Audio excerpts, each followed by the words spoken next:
It's autumn. These football fans are headed to where the action was in 1974. University of Illinois football 74. A season of excitement, a winning season for the Fighting Illini.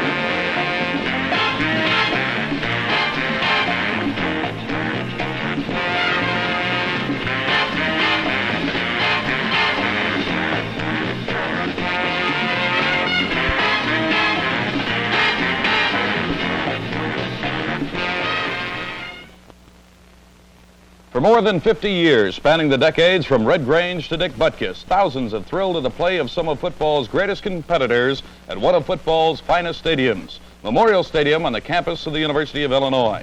1974, the 50th anniversary of the dedication of Memorial Stadium, the Fighting Illini achieved a winning football season with a series of exciting finishes, unequaled in all those years. 6 games decided by a total of 19 points. In each game, the result in doubt until the final seconds of play. Before a national television audience, the Illini rallied against Washington State. With less than a minute to play, quarterback Jeff Hollenbach fires an apparent touchdown pass to tight end Joe Smolzer. But a penalty flag erases the score, moves the ball back 15 yards. In the next play, Hollenbach picks out his split end, Jeff Bristol, in the end zone. This time, it is a touchdown, and Illinois wins 21-19. At Purdue, the Illini cling to a 27-21 lead deep in their own territory. On 4th down, quarterback Jim Kopatz fades back into his own end zone to coax a deliberate safety. With a crushing block from Reeve Sori, Kopatz finally runs out of bounds and also runs out the clock to preserve an Illinois victory. In a key Big Ten game against Michigan State, Hollenbach passes to Smolzer to set up a field goal attempt with just 3 seconds left. The score is tied at 21-21. But what had seemed like a sure thing was not to be. The field goal attempt fails, and the game ends in a deadlock. A tie that cost Michigan State a share of the Big Ten title.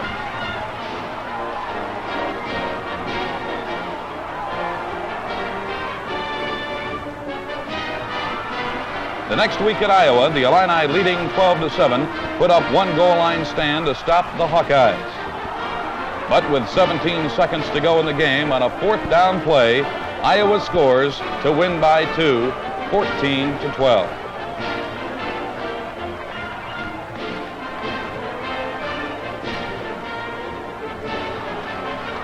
Against undefeated Michigan, Hollenbach leads a late Illinois charge with a minute to go and the score 14-6.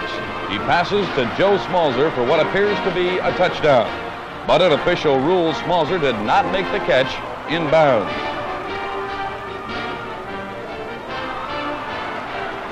Michigan won the game and went on to a Big Ten co-championship.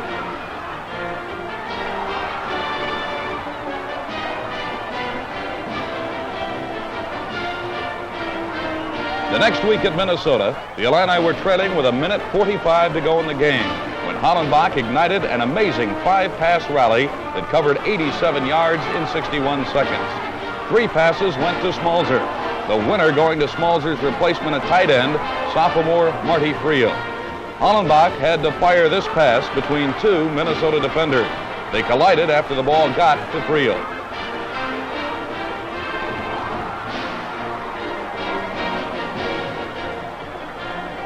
It was Illinois over Minnesota 17-14 in another nail-biter for Illini football fans.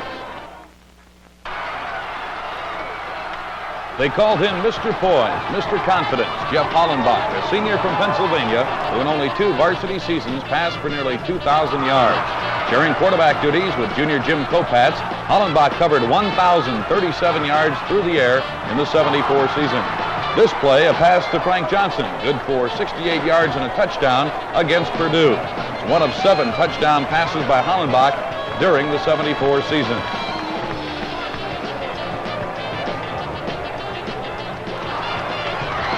Jeff Crystal was Hollenbach's target on this pass against the Ohio State Buckeyes. Hollenbach was a leader on and off the field, serving as president of the Fellowship of Christian Athletes. Jeff found Smalzer all alone in the end zone for 6 points in the Northwestern game.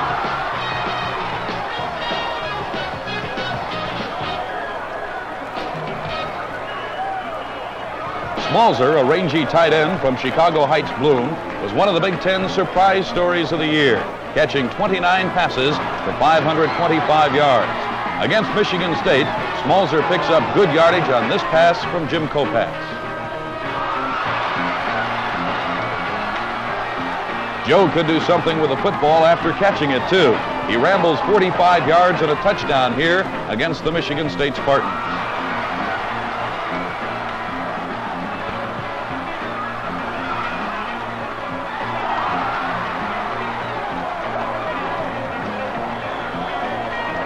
At Iowa, Smalzer grabbed one of his 4 touchdown passes in the far corner of the end zone.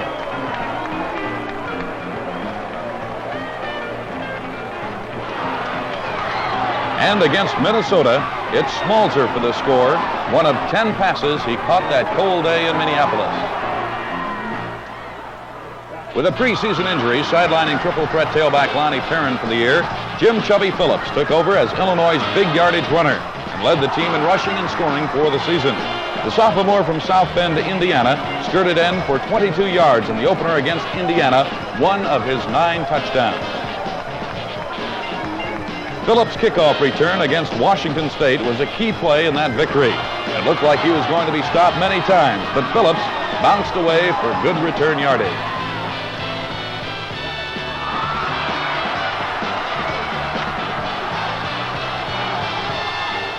Phillips rushed for 772 yards during the season despite missing some games with injury. He has had 3 100-yard games and just missed a 4th. He's now only 140 yards short of being one of Illinois' top 10 career rushers, and he still has 2 years left. Chubby sailed over the goal line against the Purdue Boilermakers and somersaulted over the Michigan State defense. Tom Hicks continued the tradition of great Illinois linebackers. The senior from Villa Park was an all-conference selection and showed his muscle in the very first game against Indiana. Hicks, number 99, made 4 consecutive goal line stops, 3 of them against Hoosier running back Courtney Snyder, one of the Big Ten's leading rushers. Hicks led the Illini in solo tackles and touchdown saves.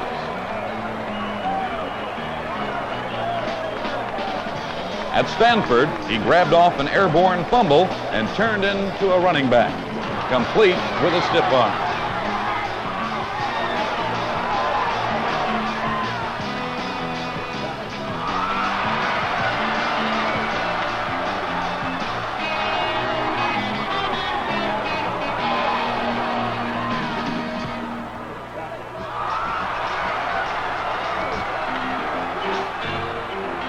Hicks led another successful goal line effort against the Cardinals of the Pac-8. After leading the nation in pass interceptions during his junior year, defensive back Mike Gow completed an outstanding career at Illinois. At Stanford, he put on a real one-man show. Gow picked off 4 passes that day, returning this one for a touchdown.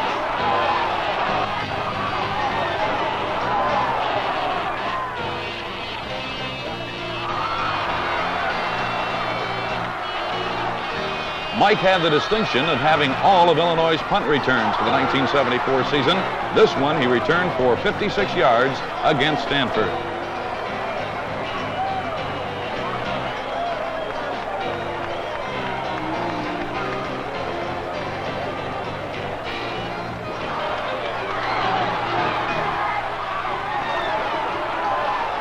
One of the real clutch plays of the season was Gow's interception in the end zone of a pass intended for all Big Ten performer Larry Burton, an Olympic sprinter.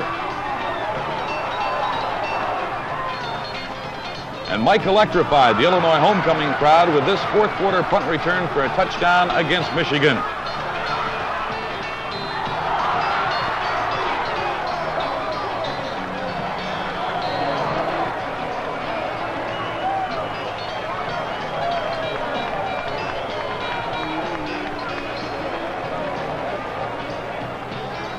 Dean March, number 91, offers congratulations in an unusual way. Co-captain Reeve Sori, an all-Big Ten selection, anchored a rebuilt offensive line that contributed standout, consistent play. A trap block by Sori, blocks by Joe Hatfield, Stu Levinek, Paul Yadrin, and Doug Kleber, sprang fullback Larry Schultz for 27 yards against California.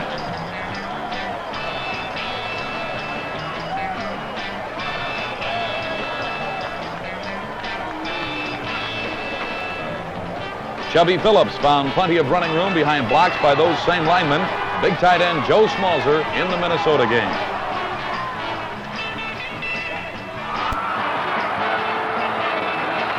Tracy Campbell moved behind blocks by Phil McDonald and Larry Schultz. And Jim Kopatz found a big hole for this run against Michigan State.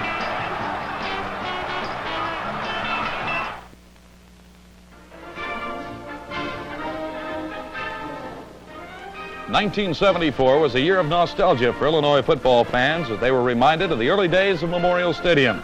But the structure that was once located in the midst of cow pastures is now at the hub of one of the great centers of physical education, including the 16,000-seat Assembly Hall. And the Intramural Physical Education Building hailed as the finest facility of its kind. The University of Illinois is world-renowned for its achievements in education and research. The Illinois alumni family spans the globe, and student enrollment on the Champaign-Urbana campus is nearly 35,000. In 1971, Bob Blackman came to the University of Illinois as head football coach after turning out championship teams on the West Coast, the Rocky Mountain area, and at Dartmouth in the Ivy League. Blackman established himself as one of the nation's winningest coaches and sought to bring that winning tradition to Illinois football. 1974 was a pivotal year in that effort, starting with the Indiana game, as the Illini beat the Hoosiers for the fourth straight year.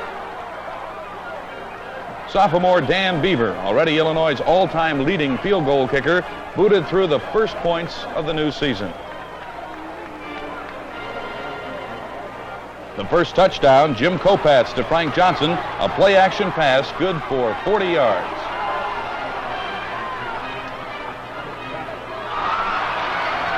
Hard-running fullback Steve Green averaged better than 5 yards a carry, but was lost with a knee injury after the third game of the season.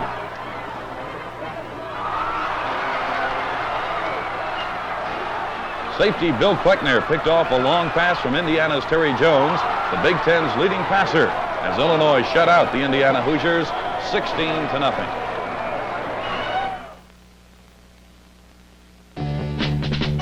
The next weekend found the Illini making their fourth West Coast trip in 4 years, traveling to California to meet Stanford. The Cardinals at that time ranked in the nation's top 20 teams. San Francisco's Golden Gate welcomed the team to the Bay Area. The Illini toured the Stanford University campus, then relaxed in the California sunshine.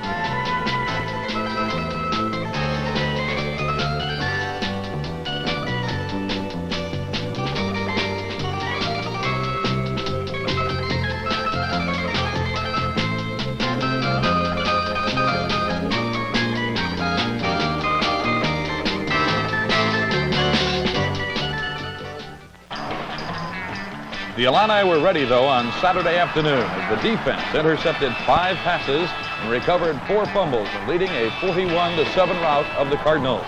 Chubby Phillips got the Illini on the board, winning a 7-yard race to the flag.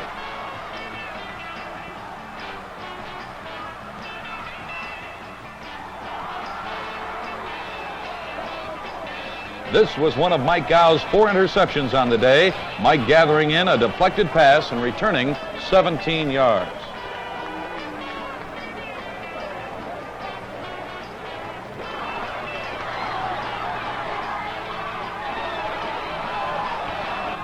The Illini were among the nation's top 20 themselves. They hosted the Pac-8 Conference the next 2 weeks. National television was on hand for the Washington State game. After faking the counter-option play, Jim Kopatz pitched to Tracy Campbell, who connected with a diving Jeff Crystal on a 50-yard pass play.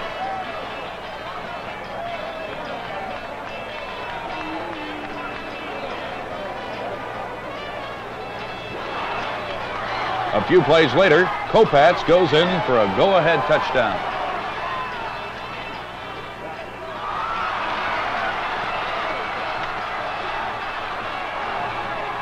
But it was in the final seconds of play when Hollenbach hit Crystal for the winning touchdown, 21-19.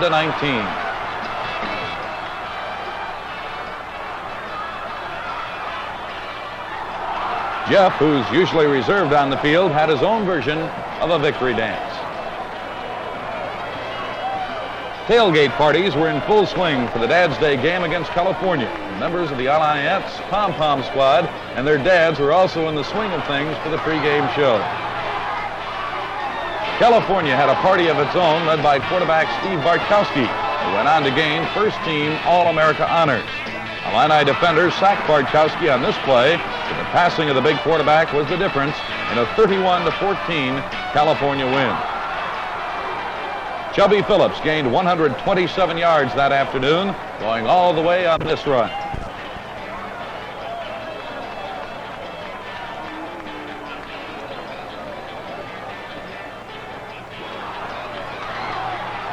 Swingback Frank Johnson picked up good yardage on this reverse play.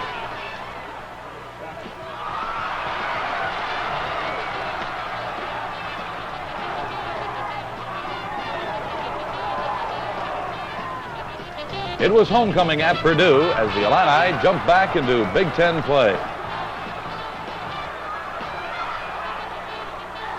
Jim Kopatz teamed up with Frank Johnson for 28 yards and a touchdown.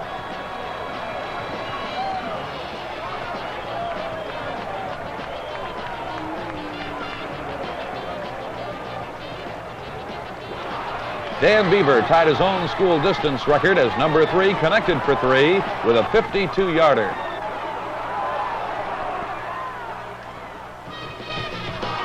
Chubby Phillips carried for 21 yards to set up another field goal as the Illini beat Purdue 27-23.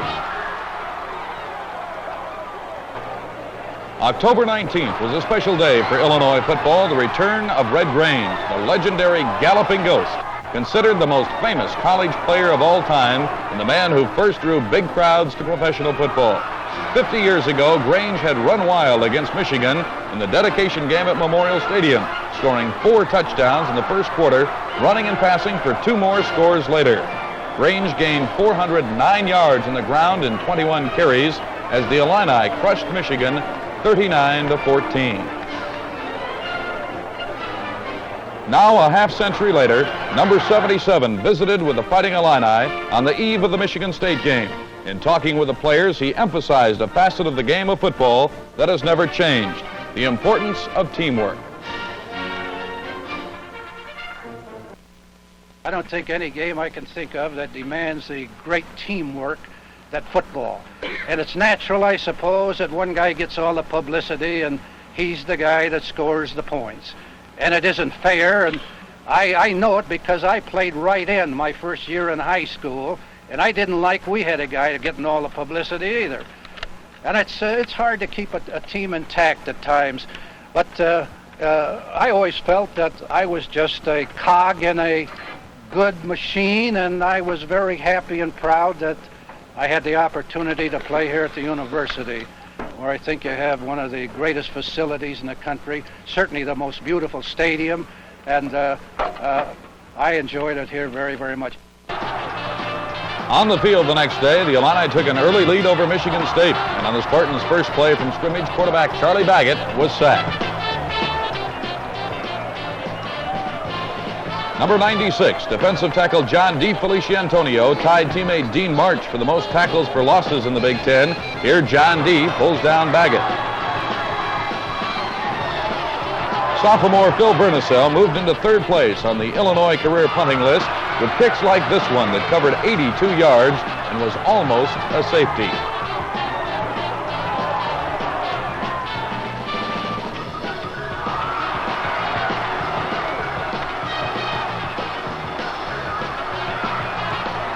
A kickoff sparked one of the year's most controversial plays. State's Tyrone Wilson bobbles the football on the kick, and the referee signals a safety, and the points go up on the board for Illinois.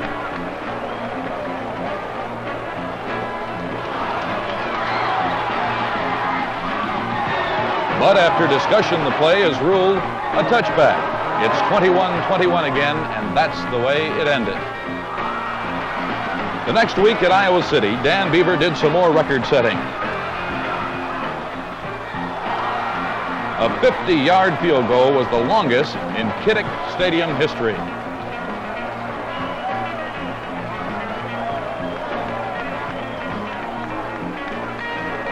Jeff Hollenbach fired a 26-yard pass to Jeff Crystal during an Illinois scoring drive.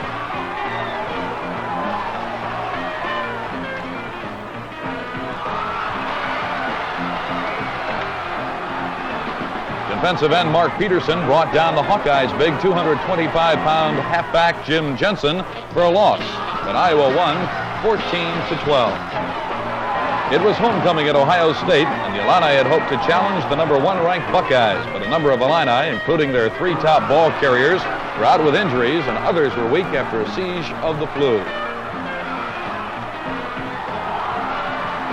Tracy Campbell took a pitch and found Frank Johnson in the end zone. Larry Schultz cut All-American defensive back Neil Colsey out of the play. The game was tied 7-7 until just before halftime. Heisman Trophy winner Archie Griffin was nailed for a loss by Bruce Beeman, along with co-captain Ty McMillan.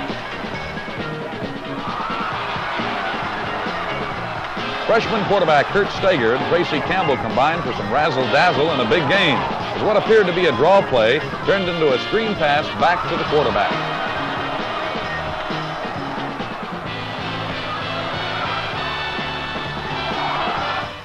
A huge bonfire got the Illini homecoming weekend going as Michigan came to town. The celebration of homecoming began on the University of Illinois campus, and another Illini tradition made his appearance before the homecoming day crowd. Chief Illini Wet.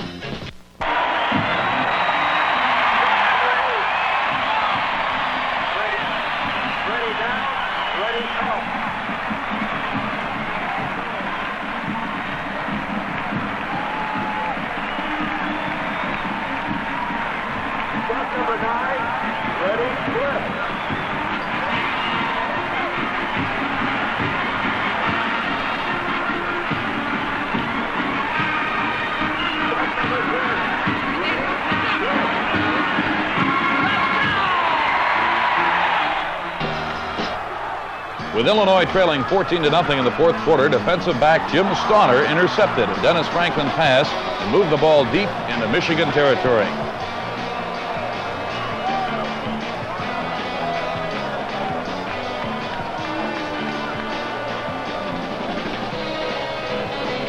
Co-captain Ty McMillan was in on a total of 119 tackles during the season. This one cost Franklin and Michigan some big yardage. Here's that touchdown run by Mike Gow, returning a Michigan punt, 46 yards, and getting some great blocking en route.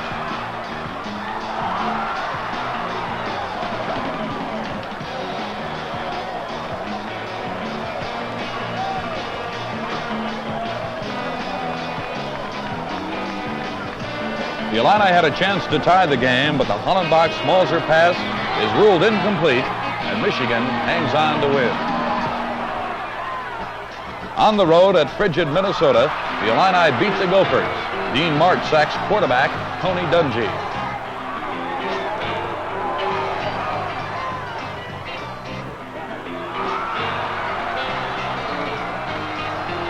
On a fourth down play, Illinois fakes a field goal that fooled the Gophers and set up a big yardage first down play.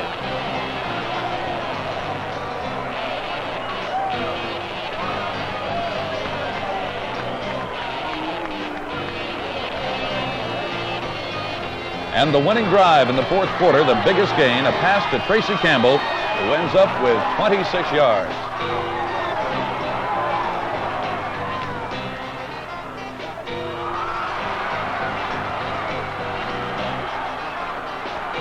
Then the winning touchdown as Hollenbach threads the needle to Marty Friel for the winning TD.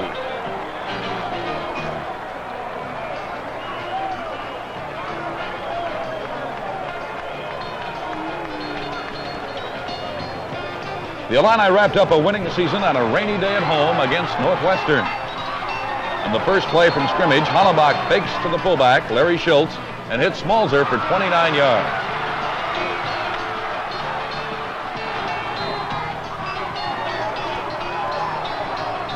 Chubby Phillips gets 14 yards on a neatly executed belly option play, getting the pitch out from Jim Kopatz.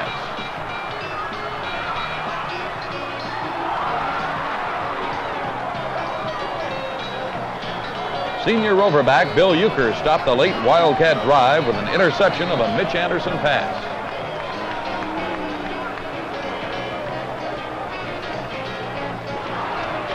Chubby Phillips, with blocks from Larry Schultz and Jim Kopatz, iced the win with this 11-yard carry. The Illini won it 28-14 and completed the season with 6 victories, 4 losses, and 1 tie. Once again, Illinois was one of the best represented teams in postseason All-Star games. 3 players invited along with Coach Blackman to the East-West Shrine game. Center Joe Hatfield was on the East squad along with defensive end Mark Peterson.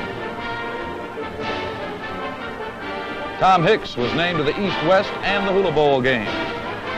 Defensive back Mike Gow represented the Illini in the Hula Bowl game in Honolulu. Co-captains Reeve Sorey and Ty McMillan kept busy.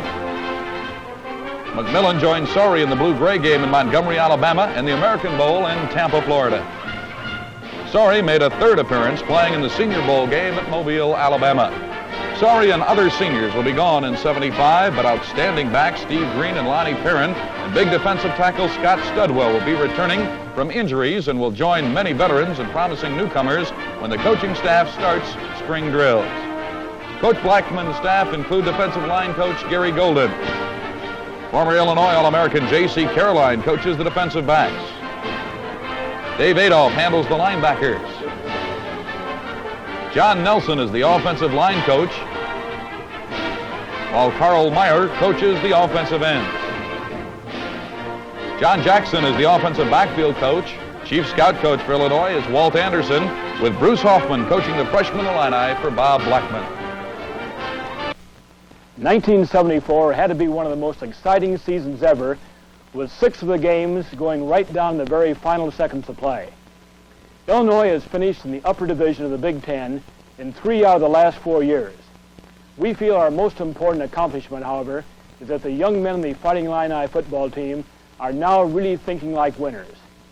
With a fine nucleus of returning players, including some very fine men that had to miss the 1974 season with injuries, with the great support of fans throughout the state, and with just the tremendous attitude and determination of the young men in the Illinois football team, we can't help but look forward to the 1975 season with a great deal of enthusiasm.